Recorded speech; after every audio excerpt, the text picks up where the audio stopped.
Hola, yo soy Suiri Sobrino y este es el segundo episodio de la Chisma Podcast, el podcast para aprender desde el espectáculo y el podcast para que no te sientas culpable de ser una chismosa.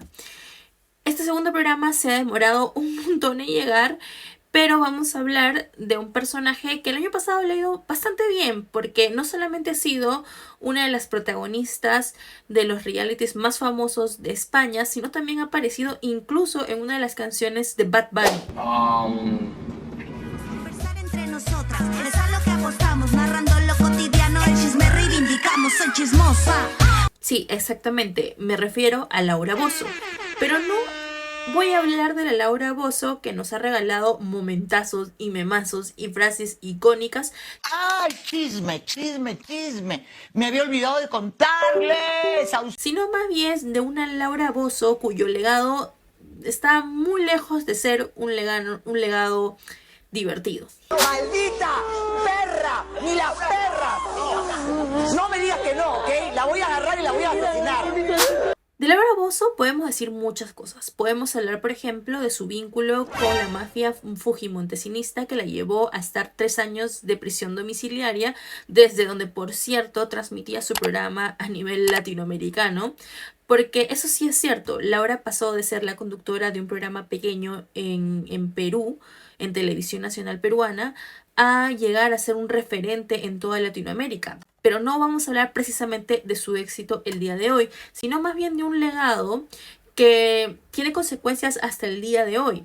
De algo que ella supo capitalizar muy bien y que luego se convertiría como en una especie de fórmula ganadora, que es la espectacularización de la violencia machista. La Chisma Podcast no es un espacio académico, es más bien un espacio relajado de conversación, así que trataré de explicar de la mejor forma, de la forma más sencilla, lo que es la espectacularización de la violencia. Es básicamente convertir a la violencia en un espectáculo dirigido hacia un público que esté dispuesto a consumirlo. Muchas de estas víctimas como ella que piden auxilio, que las leyes blandengues no están de su lado, que tienen que estar destrozadas, muertas, ahorcadas, quemadas. Como en este caso particular hablamos de la violencia machista, de esto ya han hablado, de hecho, los feminismos, de cómo se espectaculariza la violencia machista. Sin embargo, algo de lo que no se habla mucho es del factor raza-clase, que es el que te quiero hablar el día de hoy. No toda forma de violencia se puede espectacularizar. Para eso tenemos que conocer un público que esté dispuesto a consumirlo. Entonces tiene que haber como una suerte de acuerdo social que genere que los agentes implicados en esta violencia yo los pueda leer como personas capaces de generar esta violencia y que las pueda mirar desde afuera, ¿no? Para que se genere el espectáculo, de hecho. Es acá donde el factor clase-raza juega un rol importante y es algo de lo que no hablamos mucho o no hablamos lo suficiente. La mayoría de casos de espectacularización de la violencia machista, si se ponen a pensar, siempre están involucrados o casi siempre están involucradas personas racializadas, personas de contextos precarizados, personas cuyas identidades las expone a la marginación social. Y creo, de hecho, que es el truco, ¿no? Hablar de la violencia machista sí, pero hablarlo desde afuera, ¿no? Como un problema de cierta clase social o de ciertas comunidades o personas. Si nos ponemos a pensar, nosotros ya tenemos una imagen de lo que es un hombre violento, un hombre machista. Y eso tiene que ver mucho con lo que los medios de socialización como la televisión, por ejemplo, nos han mostrado que es un hombre machista. Y ese hombre machista generalmente tiene características que se repiten en nuestro imaginario. Vamos a poner lo que ellos dijeron acerca de las mujeres venezolanas. Comentarios que de verdad lo puedes escuchar en una cantina de mala muerte o en algún cuchitril. En una cantina de mala muerte. Es un hombre sin educación, un hombre casi hasta animalizado, incapaz de racionar. En una cantina de mala muerte. Y esto sí lo identificamos dependiendo del territorio en que habitemos. lo identificamos o lo relacionamos con ciertos rasgos fenotípicos o ciertas características sociales, ¿no? Por ejemplo, en Perú, a este hombre no racional violento lo podemos asociar con el hombre andino, pero de pronto en Occidente se lo puede relacionar con el hombre latino, con el hombre árabe, con el hombre negro. Y esto tiene una consecuencia bien pendeja porque al final genera que a nosotros se nos haga muy difícil identificar la violencia machista cuando viene de hombres reconocidos. Pero de si tiene, respetar o el sea, trabajo. si tiene que hacer esas Tienes que escenas de respetar el beso, trabajo, hermano. Una actriz ahorita es yo una no estaría con actriz. ella. Pero es una actriz. Está bien, pero yo ¿Sí? yo no podría soportar, obviamente, macho que se respeta. De hombres académicos, de hombres exitosos, de hombres queridos, de hombres respetables, ¿no? Ahí ya nos cuesta un poquito más reconocer la violencia machista. O sea, ¿cómo va a ser machista si este hombre es bien educado, ¿no? Y también nos cuesta verla cuando viene de mujeres guapas, de mujeres hegemónicas. Mamacita, ubícate. El hecho de que te levantes al hijo de dueño de la República, no, así. No, ¿le dijiste eso? Mujeres maternales, ¿no? Porque no nos han enseñado a cuestionar el poder patriarcal, sino más bien han personificado al machista y nos han enseñado a señalarlo y a combatirlo, pero no nos han hablado de la estructura y por eso nos cuesta identificarla cuando viene otros agentes porque no estamos acostumbrados o eso no es lo que nos contaron.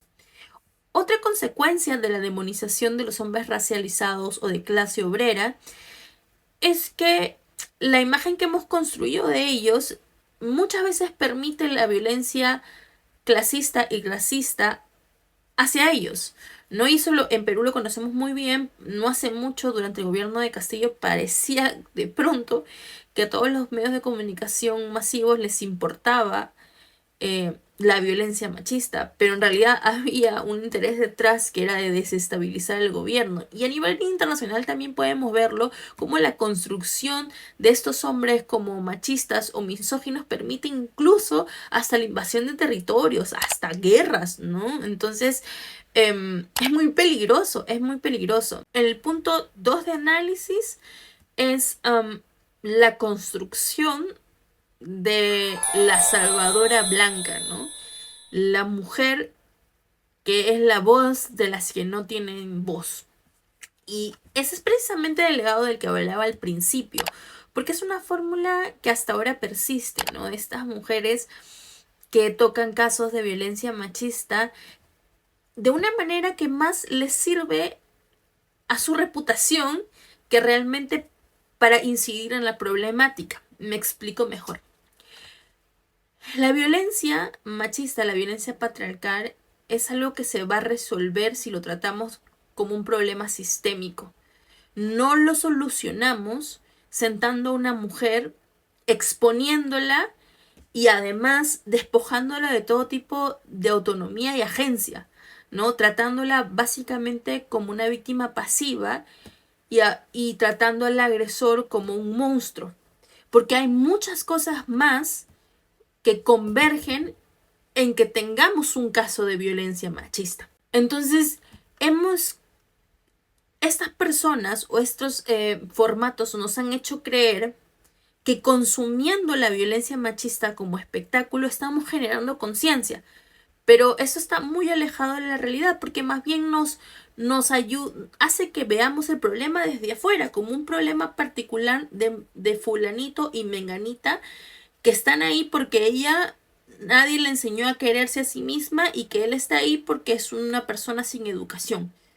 Y eso no es verdad. Y digo que es un formato que se repite porque ahora mismo en Perú, estoy segura que a nivel internacional también pasa, pero en Perú, que es mi país de origen, tenemos un programa que se llama Andrea, que es básicamente lo mismo, pero con la moderación de estos tiempos, porque hemos aprendido a moderarnos por el miedo a la cancelación más que por haber generado conciencia, ¿no? Entonces se trata de esos temas, se hace un espectáculo de ellos, de esto y se vende esto como un programa social, ¿no? A los cobardes como tú, ¿qué pasó? Sí, sí. A los cobardes como tú hay que abordarlos de esa manera. Golpeado. No, a mí mírame, ahí ya no la vas a mirar. Ahora sí te corres. Oye, miserable cobarde. Llama a la policía porque hostigas. Yo a ti. Pero más que eso, es más bien un programa en donde se refuerzan estereotipos, ¿no? Estereotipos racistas y clasistas, y que no hace absolutamente nada para realmente concientizar y entender la problemática de la violencia machista. De hecho, estas mujeres, ¿no? que digamos han hecho una carrera de esto, no se atreven a incidir en política, por ejemplo, y más bien cuando inciden en política apoyan a propuestas que no ayudan precisamente los derechos de las mujeres, ¿no? Y acá terminamos con las reflexiones. Reflexiones número 1.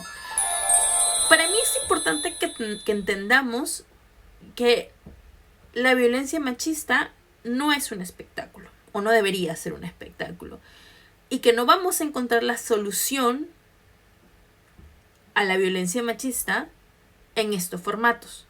Lo que estamos haciendo es como poner un parche en la herida sin ni siquiera saber de qué se trata la herida, o sea, qué la ocasionó, si necesita eso, necesita otra cosa, necesita más bien aire o otro tipo de tratamiento. Otra reflexión. La violencia machista no es inherente a ningún tipo de hombre, sea cual sea su característica física o social. Nadie nace siendo un misógino o un machista agresivo.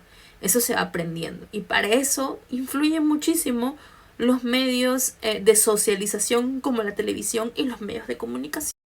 Y la reflexión número 3, y la última también.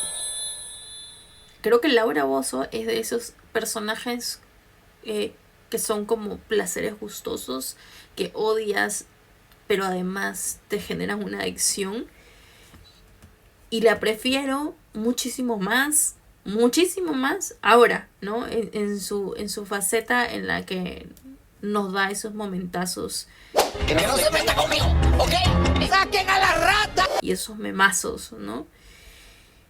Eso no quiere decir que debamos olvidarnos o debemos pasar por agua tibia lo que fue. Creo que es algo, además, de lo que está orgullosa, ¿no? De haber sido este personaje tan perverso en nuestra historia como peruana.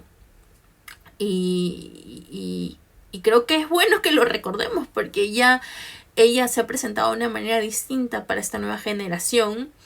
Y la gente no tiene idea de quién era antes, ¿no? Entonces, esta era Laura Bozzo también. Le doy tantas gracias a Dios por darme esta oportunidad. Y gracias a Fundación Televisa, ¡tienen una casa!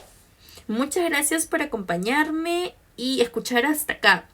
Prometo que no pase mucho tiempo hasta sacar el tercer episodio. Y ya tengo algunas ideas en la cabeza. Y nada, pueden seguirme en mis redes sociales como @suigeneris, en donde también comparto otro tipo de información, todas relacionadas a los medios de comunicación, el patriarcado y todo lo que está mal en la sociedad. Un abrazo. Siempre fluya, somos historiadoras, cada una con su parte. No hay que ser tacañas, el chisme se comparte. Nos llaman argüenderas por todo contarnos, nos cuidamos la espalda.